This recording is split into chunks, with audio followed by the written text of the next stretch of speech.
Hey there everyone, Andrew Lopez of Partner Channel OC. Very glad to be back in the studio here. I know I've been out for a couple episodes, but I love our studio here, and I have an awesome guest here, Tony Flores. You got some cool stuff going on, man. I'm so excited you're here. I love your drive. I love your passion.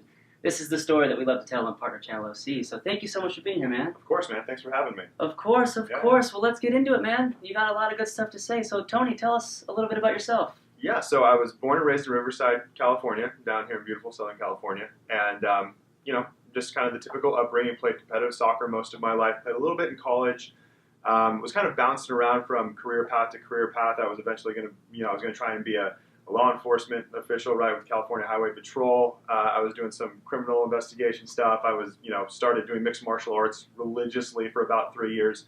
And then I got accepted to go to USC, and I decided to focus in on business and emphasize on consumer behavior and tendencies. And I graduated in 2014, and ever since then, I've just kind of been, in the startup marketing game in one way or another. There you go. Yeah. USC, right? That's right. Fight on, you Fight know. on. Exactly. Hey, college football's coming up. We're all very excited for that. Sorry, UCLA.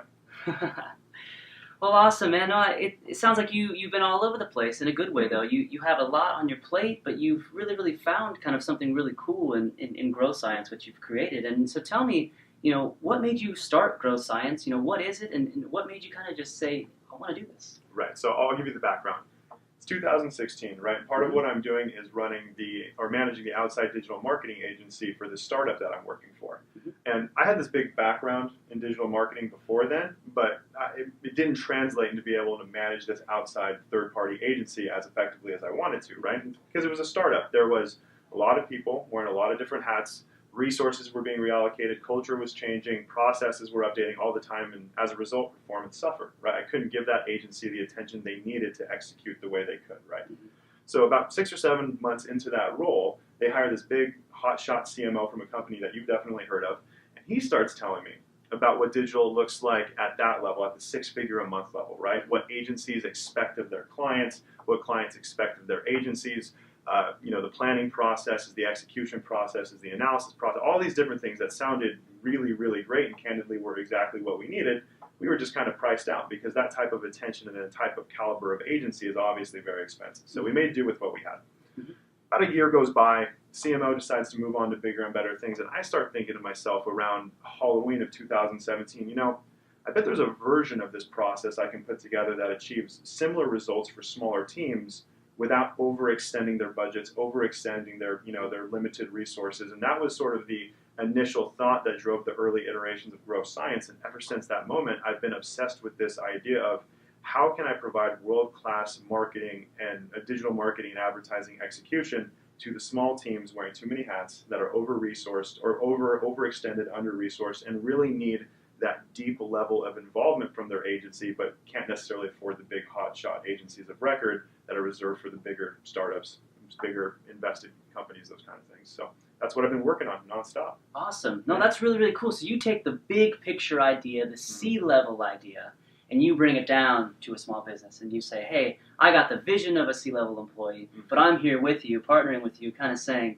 this is how it can get done, even though you might not have all the resources or the money to have that big vision. Yeah, exactly. You bring it down to a very small personal level, I would say. Yeah, definitely. And, obviously the approach has to be extraordinarily structured, right? Because in order to fulfill on that type of service, you need to be a little bit more systematic with what you're doing. You can't go and you don't have the luxury of focus groups. You don't have the luxury of all this big planning and surveys and months of planning runway and huge budgets. You need to be very structured. You need to be offensive in your guidance. You can't just be reactive to the client. You need to really dive in and say, these are the things that are going to take you from your point A, where you're at now, to your point B, where you want to go.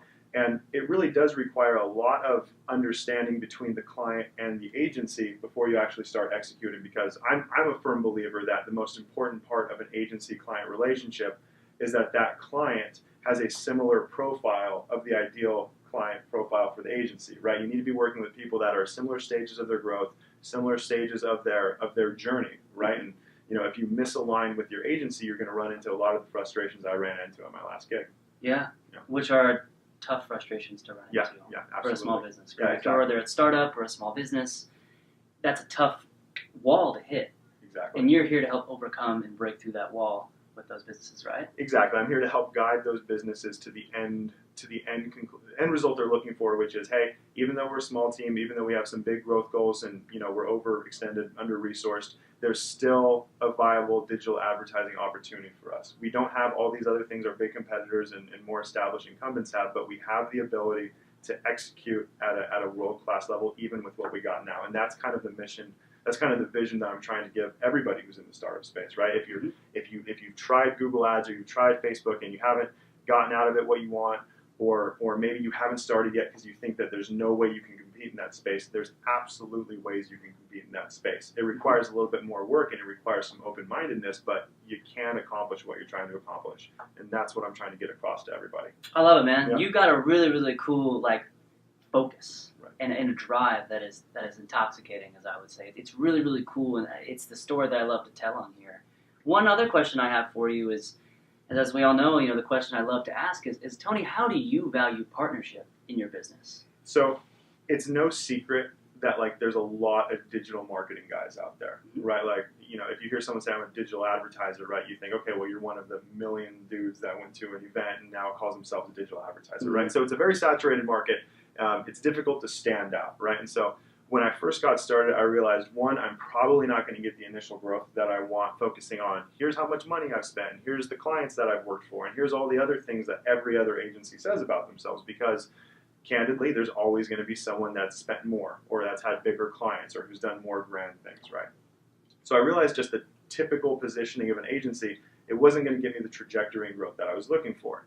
So when I was thinking about my client positioning, right, wanting to work with teams that kind of had this business topography and psychographic breakdown, right, they're busy, they're overextended, they may, not really understand what's going on, a little bit more fearful, whatever it is.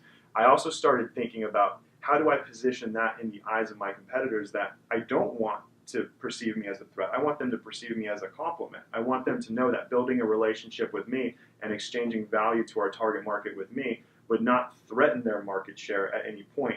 It would potentially enhance it, right? So the relationships that I try and build a lot are with agencies that have a similar target market, but maybe just aren't set up to fulfill for a client that has the budget that I'm typically working within, or the time or resources available to manage an agency at that level, right? And candidly, it's nice whenever one of them's like, hey, this person isn't built out enough for us. We were wondering if you'd be interested in working with them. That's kind of the end goal I've been looking with in my partnerships. And then vice versa, if somebody comes to me with a $50,000 a month budget, I will speak to them and say, look, candidly, even though I could fulfill, and this is probably other partners out there that are better suited or better developed to give you more out of this budget, here are those that I recommend, right? So it's definitely wanting to find my space in the competitive marketplace without seeming like I'm just this big redundancy, right? But at the same time, being honest with your clients. Because I'd love to say, oh, you have this big budget, I'll work with you and charge you more, right? Those are all the temptations. Exactly, right? But it's, okay, will this be the best thing for that person working with me? The answer is probably not. Here's somebody that I can pass you off to that I trust and can get you the result that you're looking for. And I try and maintain that integrity, right? Because it's tempting to just take on everybody.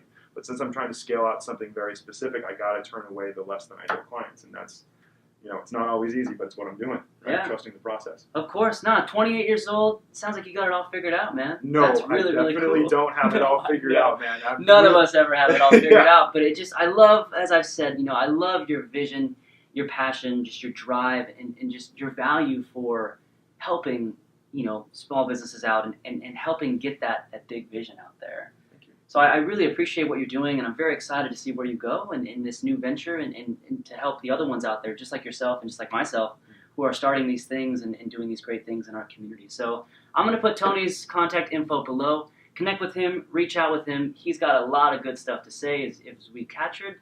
And also, he's here to just be that partner for you. If you're a small business, right, and you're looking for that big vision, but maybe don't have the resources or don't have the cash, Tony's here to help you write that all out. That's right. So awesome. Thanks again. Love the passion, love the vision. This is why I partner channel. This is why I created it. This is what I love to share. And you got it, man. Thank you very much. Tony, thank you so much. Cheers, everybody.